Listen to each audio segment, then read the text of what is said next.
E como vocês viram nos episódios anteriores, quantas emoções essa viagem para o Brasil, quanto essa viagem nos fez voltar fortalecidos.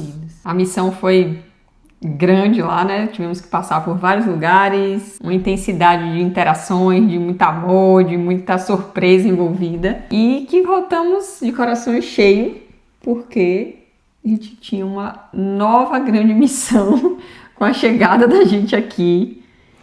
Acharmos uma casa que dê a nossa família, porque agora somos 3, e aí precisa dar a nossa família. E antes da ida para o Brasil, a gente já sabia, a gente já desejava, né, fazer essa mudança do espaço que a gente estava, que, como vocês sabem, completamos 1 ano morando lá na Nido. E é no estúdio, então... Não ia caber um bebê dentro de um estúdio. Quer dizer, poderia caber, mas não seria mais confortável, né? Exato. E nessas acomodações estudantis, quando eles vão renovar o contrato, eles solicitam de muito antes. Eu lembro que a gente recebeu um e-mail em novembro para decidir logo se a gente ia renovar esse contrato, que venceu agora em agosto. Eles antecipam muito, porque é uma acomodação estudantil e eles precisam dessa previsibilidade. E naquela época, alguma coisa dizia pra gente que já tinha dado assim o nosso tempo de acomodação estudantil e que a gente precisava de uma casa. E a partir de um mês mais ou menos antes da gente ir para o Brasil, e começamos a pesquisar. Pesquisando, inclusive, diante de uma necessidade nossa. Porque o vídeo que a gente tem aqui sobre acomodação, dizendo e afirmando no início do vídeo que não é difícil você conseguir acomodação, realmente não é difícil. É a acomodação que é difícil, que no caso é esse caso aqui, é a acomodação que supra exatamente o que você quer. Aí essa acomodação é realmente complexa. Até porque a gente encontrou vários formatos de acomodação para dividir, para compartilhar, né, com mais pessoas, ou com mais um casal, ou, né, casa de 3, 4 quartos. Só que desse formato não estava faltando, mas não era o que a gente estava buscando. A gente já morava em um estúdio, com nossa privacidade, só nós dois. Então, com a criança agora é que não faria mesmo sentido estar compartilhando com mais pessoas. Então... Não só isso também, porque a gente precisaria da autorização dessas pessoas em dizer, olha, a gente está grávido, enfim, vai ter uma criança. Então eu acho que todo mundo concordaria com essa parte da criança, mas e no dia a dia? E no dia a dia que você, sei lá, tem uma casa de 4 quartos, a gente conseguiu uma casa de 4 quartos, a gente conseguiu uma casa de 3, de 2 quartos. Inclusive conseguimos casas muito legais, apartamentos legais que era só para dividir com mais um casal e que tinha 2 banheiros, então era incrível, mas que a gente precisava da autorização dessa pessoa porque em algum momento o bebê ia chorar durante a madrugada e essa pessoa, sei lá, trabalha durante a manhã, então precisaria acordar muito cedo. Enfim, todas essas possibilidades que a gente não estava fechado absolutamente a tudo, mas a gente tinha um foco, a gente sempre teve um foco, que era morar sozinho, que era ter um espaço só pra gente, diante dessa necessidade que é só nossa, que só cabe a gente, porque é sobre a nossa responsabilidade de criar essa coisinha linda num espaço adequado. E que a gente também já vinha co-criando isso, de que fosse um espaço que tivesse um quarto para a gente poder receber nossos familiares. Assim, inclusive fomos para o Brasil e prometemos isso para eles. Eu acho que será que a gente co-criou essa casa? Eu acho. Porque a gente falou, a gente vai mudar para uma casa e a gente vai mudar para uma casa com um quarto para receber visitas. E aí temos uma casa com um quarto para visitantes. Então, diante dessa necessidade específica nossa, o que a gente fez foi partir para as estratégias. Aqui tem muitas possibilidades de você conseguir casas, por exemplo, grupos de WhatsApp, grupos de Facebook, que o Facebook aqui funciona. As pessoas usam muito o Facebook aqui. Além de comunidades de brasileiros com grupos de WhatsApp específicos sobre acomodação, é uma coisa que tem muito aqui. Então a gente entrou em todos esses grupos e ficou ligado em todas as possibilidades. A gente queria e tinha claro de que era uma casa que a gente queria, mas a gente estava aberto a qualquer coisa. É tanto que visitamos muitas coisas, muitas possibilidades, mas a gente tinha um parâmetro do que a gente queria. Então, à medida que o tempo foi passando, a gente foi intensificando essas estratégias. Então, a estratégia de você entrar em todos os grupos, entrar no grupo do Facebook e entender ali o que é golpe, se o usuário ali do Facebook, por exemplo, tinha muita gente que colocava 2 ou 3 casas assim, ao mesmo tempo, em vários grupos diferentes, porque eu estava participando de vários grupos. E aí eu entendi assim, aquele usuário, o Facebook tem lá o dia que a pessoa criou a conta, né? Então eu vi assim, em 2025, a pessoa criou a conta no mês passado, não tem um amigo, não tem nada, eu nem vou mandar mensagem, nem vou fazer nada. Além de tudo que é tipo assim, a pessoa tá alugando uma casa e tá te pedindo dinheiro antes de você ver a casa, alguma coisa tá errado. Casas também muito boas, com preços muito abaixo do que o mercado. Então essas coisas a gente foi vendo assim, nos grupos de WhatsApp, não, nos grupos de WhatsApp são coisas assim, o pessoal passando as vagas. Então, ó, eu tô aqui, eu moro numa casa compartilhada que tem mais 3 quartos, eu tô saindo e quero repassar meu contrato. Então tem muito mais nesses grupos de WhatsApp, é muito mais o perfil desse tipo de casa, né? E quando você fala que chega um momento que a gente entendeu que estamos procurando qualquer coisa, mesmo sabendo, né, quais eram as características dessa casa que atendesse a nossa necessidade, foi muito por uma decisão prática de que tínhamos uma data limite do encerramento do nosso contrato. Exato. Então a gente fez assim, tá, se até agora a casa do jeitinho que a gente quer, ela não apareceu, a gente não encontrou ela ainda, a gente pode entender que vamos precisar ir para algum lugar e saber que esse lugar vai ser de forma temporária, até que a gente ganhe mais um tempo para encontrar essa casa. Mas que bom que não precisamos passar por essa fase aí temporária, né, em nenhum outro lugar. Que aqui assim, se você consegue um contrato com um imobiliário ou qualquer outra coisa, mesmo que seja uma casa temporária, e você vai sair antes do tempo, porque, só para contextualizar, quando a gente aluga uma casa, você precisa pagar o aluguel e pagar também um calção, assim como é no Brasil, obviamente. E aqui, se tem algum problema na casa, eles não devolvem o calção, ou se você sai antes do período planejado. Contudo, se você quiser sair antes do período planejado e você conseguir uma pessoa que assuma o seu contrato, você consegue o seu calção de volta. Então, foi uma estratégia nossa buscar pessoas que estavam passando esses contratos, porque a gente sabia que a gente queria uma casa, mas a gente também estava aberto a ficar temporariamente numa casa compartilhada para continuar procurando a nossa casa. Não foi isso? Além da grande e genial estratégia, que foi muito mais feito por ela do que por mim, que era fazer amizades com pessoas locais e dizer assim, vem cá, não conhece alguém que está alugando a casa? Conhece alguém que está alugando a casa não, porque a gente tem no ônibus, então, eu olhava assim, tem aqueles 2 assentos vazios, mas ali tem aquela senhorinha, ali tem aquele senhorzinho que tá sozinho, eu vou sentar lá, porque se eu tiver a oportunidade de puxar o assunto, e sempre dava, e eles são muito assim, acolhedores com isso, né, tipo, nossa, é difícil mesmo, mas já teve situações de trocar o número, né, de telefone comigo, mas se eu ficar sabendo, eu lhe deixo saber que possa ser uma oportunidade para vocês. Foram estratégias que a gente, no desespero de que momento é que vamos conseguir essa casa, a gente ia aplicando, né? Além de falar com toda a rede de amigos, com todas as pessoas que a gente já conhecia aqui. Que esse boca a boca funciona muito, né? Sim. Então, assim, de um amigo, que um amigo, de um amigo. Então, essa outra estratégia de tipo, ó, estamos procurando casa, para quem for que a gente encontrava na rua, estamos procurando casa. Que chegavam respostas a partir dessas pessoas, só que, como a gente falou, né, não encaixava ainda para o que a gente estava buscando. E que também a gente estava aberto a isso que não encaixava.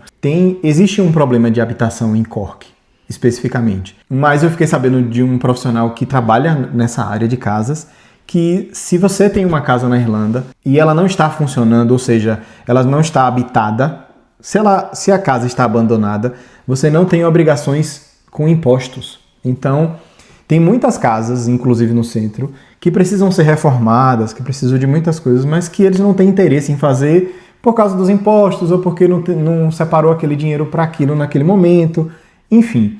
E existe realmente uma crise imobiliária no geral aqui na Irlanda. Inclusive, essa atitude de morar com muitas pessoas é um sinal dessa crise imobiliária, né, que realmente existe e que sempre existiu, assim, pelo menos boa parte do tempo que a gente ouve falar da Irlanda. Para a relação com as imobiliárias daqui, a gente tem um site chamado Daft. É um site mais conhecido sobre isso, onde as pessoas colocam as casas, tipo a OLX do Brasil, alguma coisa assim. E aí a gente foi pro Daft, criamos lá um filtro selecionando, tipo assim, qualquer casa que aparecer em Cork. Me notifique, pelo amor de Deus, sendo de qualquer valor. Então a gente coloca um filtro lá, coloca nosso e-mail e cada vez que alguém posta uma casa, a gente recebe um e-mail e aí começamos a maratona aí com as imobiliárias. Basicamente o que você precisa fazer é um texto, então a gente fez um texto falando sobre a gente. No meio disso tudo, uns amigos falaram, se vocês conseguirem uma casa e essa casa for de 2 quartos, a gente topa dividir, porque tudo bem, vocês teriam um bebê, enfim. E aí a gente fez meio que um texto só nosso e a gente foi aplicando assim, dizendo que a gente já era casado, dizendo que a gente não tinha nenhum tipo de pet, que não tinha nenhum planejamento para ter, e que a gente não fumava, a gente não bebe, a gente não gosta de festas, tipo essas características que chamam a atenção deles aqui. E um outro texto, quando era uma casa maior, a gente colocava que somos 4 amigos, que têm empregos estáveis aqui, e tal, e tal, e tal. E aí aplicamos. Eu perdi as contas com a quantidade de casas que eu apliquei. E a demora que foi para obter uma resposta. Exato. E obter a primeira visita. Perfeito, porque assim, você manda lá e aí chega para o e-mail deles. Aí eles selecionam, não sei se não sei como é essa seleção. Hoje a gente nunca entendeu que ordem é essa. Mas eles selecionam algumas pessoas e responde o e-mail dizendo assim, olha, vocês mandaram um e-mail a tempo, então manda pra gente essa documentação e a partir do envio dessa documentação a gente vai escolher pessoas para visitar a casa. E nunca chegava a nossa vez de visitar as casas. Ah, meu Deus, que desespero. Agora dá pra rir, né? Porque agora dá pra rir. Processo. Não, assim, no início isso não me incomodou tanto. Mas quando a gente chegou na última semana, viu, gente? Porque a gente conseguiu essa casa. Só contextualizando essa casa que a gente tá aqui. Conseguimos na última semana, visitamos na segunda-feira. Por exemplo, o nosso check-out era no sábado. Guardem essa informação. Vamos lá. Isso. Aí visitamos essa casa na segunda-feira. Na terça-feira tivemos a resposta positiva de que nossa documentação estava ok, que os proprietários deram ok. E achamos ela na segunda-feira. Visitamos na própria segunda-feira, porque a gente conseguiu não sei como.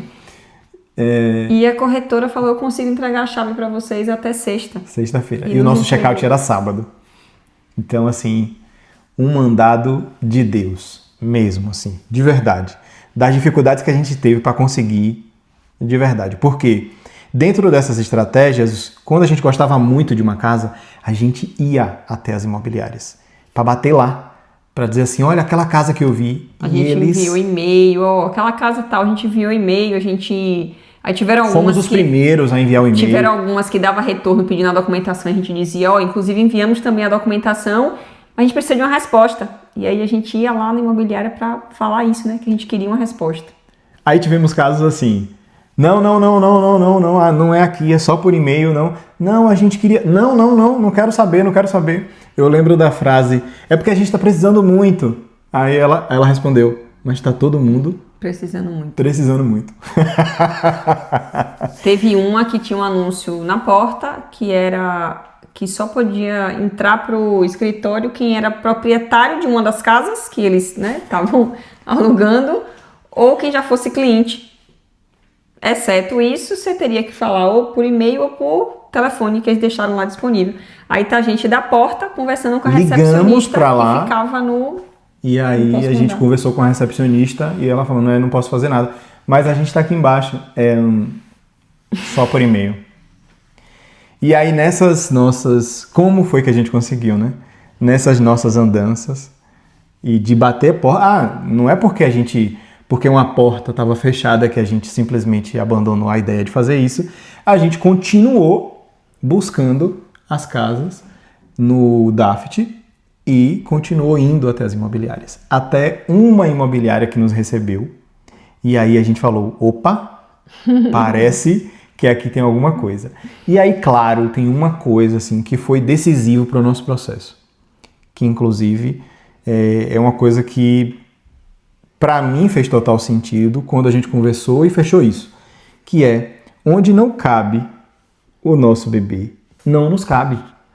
Porque tivemos possibilidade de ficar em lugares que, ao saber da notícia do bebê, os donos falaram assim, não quero. Inclusive porque existe uma lenda urbana que eu não sei se é verdadeiro, assim, por isso que eu tô falando de lenda, mas que quando uma mulher está grávida, a lei protege essa mulher e se a pessoa quiser parar de pagar o aluguel, o dono não pode colocar essa família para fora. Então existe isso de que, eu tô grávida, então eu não vou alugar para essa pessoa, porque é possível que isso aconteça. Eles têm medo da pessoa usar dessa situação para não cumprir, né? Para se beneficiar, né? E não era a nossa intenção, nunca foi a nossa intenção. A gente nem sabia disso, a gente achava que falando disso, inclusive, seria um ponto favorável, né? Se tratando de uma família, se tratando... Tiveram casos de eu falar assim, olha, mas só sou eu, minha esposa e a gente vai ter um bebê. E a pessoa respondeu assim, mas não cabe uma criança. Eu falei, mas eu queria visitar. Aí a pessoa responde, mas não cabe uma criança. Assim, não cabe no sentido de eu não vou alugar para quem tem... Nesse caso foi uma conversa em particular com o próprio proprietário, com o próprio WhatsApp do proprietário, né? Sim. E ele falou isso em uma empresa, inclusive, que tipo assim, não, a gente não aluga para grávidas. A gente só foi entender tudo isso depois. Depois. E aí fomos recebidos. Muito bem recebido. Na verdade, foi Lari, que foi lá com uma amiga que nos ajudou para poder transparecer todos os sentimentos, porque na hora da gente falar sobre sentimentos em uma outra língua é muito mais complexo. E a gente queria agradecer muito a essa amiga que nos ajudou publicamente. Um beijo, Milena. Muito obrigada por ter nos acompanhado aí nessa missão. Nos acolhido, né? Porque nos ajudou também até a tomar decisões. Enfim, muitos amigos nos ajudaram, né? A gente quer agradecer a todo mundo que nos ajudou. Foi uma busca coletiva, porque acionamos todos os amigos. Eu tô procurando, se você souber, e me parava na rua, Mário, aqui é a pessoa que eu te falei e tal. Então, foi uma ajuda, assim, absurda das pessoas. Mas, de fato, a gente estava buscando alguma coisa mais nessa coisa de estarmos sozinhos e encontramos, ainda bem, mas que essas pessoas não deram base, assim, para... E esse carinho que a gente pode perceber também, né, desse lugar de preocupação. E aí acharam... E aí como é que tá a busca? E aí como é que eu posso ajudar? Foi muito bom. E aí diante de visitar essa imobiliária, a gente foi lá uma vez, tentou ver uma casa, não conseguiu ver. E aí fomos lá novamente, explicamos novamente. Por sorte, na segunda-feira, quando a gente chegou lá, ela comentou com a gente sobre essa possibilidade dessa casa e a gente conseguiu vir visitar na segunda. E na terça a gente já tinha uma resposta e na sexta a gente já mudou. Enfim, e estamos na nossa casa. Estamos aqui depois de muita luta, que foi complexo, que principalmente o emocional foi o mais difícil de lidar com essa escassez de estar passando os dias e não temos resposta e fala aqui, desce dali e casas incríveis. No site lá, por exemplo, a gente via, nossa, essa casa é incrível, mas ninguém respondia, ninguém mandava nada. Era uma coisa assim meio desesperadora. Eu mesmo assim, que sou mais eu mesmo que dou meus ataques assim, mais desesperador assim. Meu Deus, está chegando a data, a gente ainda não tem uma casa e como é que vai fazer? Temos pessoas, inclusive temos amigos e passamos inclusive por isso praticamente juntos, né? As pessoas, a gente fala, menino, ó, preciso sair da minha casa, no sábado, aí a outra pessoa, eu preciso sair da minha no domingo, eu ainda não encontrei. E assim a gente vai se ajudando, se cooperando nesse processo. Mas foi um processo emocional doloroso, assim. Foi para testar a nossa fé, assim, até o último momento, até a última semana. Mas foi muito desgastante. E esse processo com as imobiliárias é bem complexo porque é sobre uma espera que a gente... Chegou um momento que a gente falou assim, a gente está esperando o quê dessas imobiliárias? Que não vem a resposta, que eles não têm um processo claro de como é que isso funciona. O atendimento é terrível. Assim, das que a gente citou aqui, que não recebeu não fluiu, a gente, né? não... É tipo assim... Então, essa imobiliária que a gente alugou, essa casa que a gente está hoje, foi a única que a gente sentiu portas abertas no sentido de poder chegar lá, entrar e falar da nossa necessidade. Portas abertas literalmente, né? Porque a gente conseguiu entrar, falar com a pessoa. Sim. E voltar lá, explicar mais coisas, tipo, não tinha isso de você agendou um horário para estar aqui, você veio aqui por quê? Tudo por e-mail. Não, essa de fato, né? A gente observou essa fluidez e é tanto assim que foi por essa imobiliária que a gente conseguiu. E tem um fator muito importante, que é o fator da acreditação, que no nosso sentido, eu não sei se vocês acreditam, mas a gente acredita muito em Deus, a gente acredita muito que existem energias no universo que é comandado por um ser maior. Não um Deus como um velho sentado assistindo nossa vida, mas como uma força que está em todos os lugares ao mesmo tempo. E o quanto essa força nos ajudou a passar pelos nossos processos, porque se a gente sofreu é por coisas emocionais e limitações que nós temos. Essa força fez a gente continuar a acreditar que em algum lugar, mesmo no desespero, que ia dar certo, que ia dar tudo certo. Que esses desafios assim nos mostram, né, o quanto é importante a gente seguir conectados com a nossa espiritualidade, porque foi muito sobre isso, assim, a gente precisou se debruçar mais, né, nessa fé mesmo, nessa acreditação de que daria certo, de que por mais desafiador que tivesse o processo, por mais doloroso que tivesse sendo passar por essa etapa de incertezas, de, meu Deus, por que a gente está passando por isso aqui, né, essa espera, enfim, mas saímos mais fortalecidos. Então vocês já perceberam que esse canal está passando por um processo de readaptação.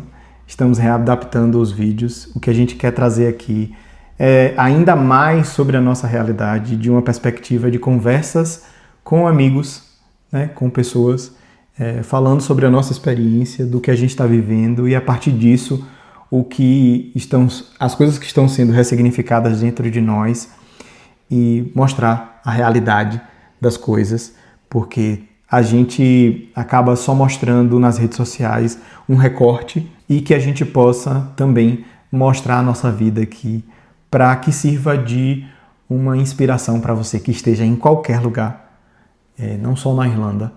A gente está na Irlanda por um acaso, mas a gente pode estar em qualquer outro lugar e vamos ter sempre desafios complexos que vão mexer com coisas emocionais nossas e a gente está aqui para compartilhar esse espaço de confiança que a gente quer manter aqui com vocês. Em nenhum momento a gente quer trazer só as coisas boas, mas vamos tender a falar de coisas boas, porque de coisa ruim, né, minha gente? Já tem um bocado de coisa por aí. Então a gente não precisa ficar aqui reforçando as coisas ruins. A gente pode passar pela coisa ruim, ressignificar essa coisa ruim e sentar aqui com vocês e falar sobre ela, já ressignificada, do que a gente alimentar em vocês uma necessidade de falar mal sobre uma coisa para que te leve ou para concordar com você, com a sua reclamação e tudo. Melhor a gente passar por ela e trazer aqui... E trazer quais foram os nossos aprendizados, né? Quais foram as interpretações que a gente teve diante do que a gente vivenciou. Eu acho que isso é mais rico no sentido de contribuir de alguma forma mesmo. A gente está aqui para dividir, né, a nossa experiência. E não perde o próximo episódio, que a gente vai falar sobre trabalho, permanência aqui, como é que vai ser. A gente não tem um visto ainda. E agora? Eu não sei. Nos próximos capítulos. E que a gente nem sabe o que vai acontecer ainda. Mas é isso. Beijo.